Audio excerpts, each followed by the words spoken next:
in the last couple of days, the news with, I find it difficult saying his name now, but with Matt Hancock blaming the staff and some care homes for the issues that we've seen. It just goes to show how contemptuous it is. It's like blame ordinary people, blame workers, blame the staff. No one takes responsibility, and it's just not good enough. How can anyone be arguing against the reinstatement and the compensation of those? I mean, surely the facts have now dictated that what they did was completely right, that their stance was only ever a human stance to which they were entitled. Well, you know, the question... So there's always a question of choice, and whoever was right or wrong, it was about their own personal choices. What was certainly wrong was to try and force someone to do something against their will. Now we see as well, but this isn't the main point, we now see that it does not stop transmission. But that's not the point, because if it did, the principle of choice is still there.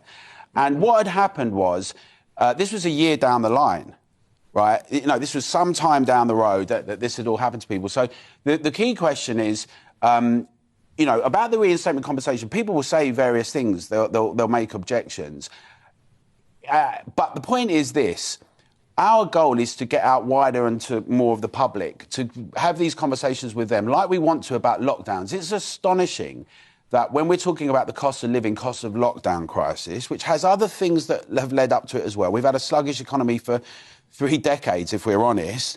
But the last 3 years has meant that now it's all come to a head.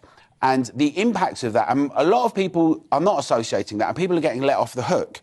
And I think we really need to be able to win over other people in the public. That's one of our key things. And also have them involved in saying what they want to see happen, right? Because at the moment, all the conversations and discussions are the markets say. Yeah. The Bank of England say. I mean, like, well, actually, who are the markets, right? It's us, it's our friends, neighbours, loved ones. It's like, what do we want to see happen in Britain? And one thing I'll say about this, is that when we shine a light here and we do things here, look how quickly they change elsewhere.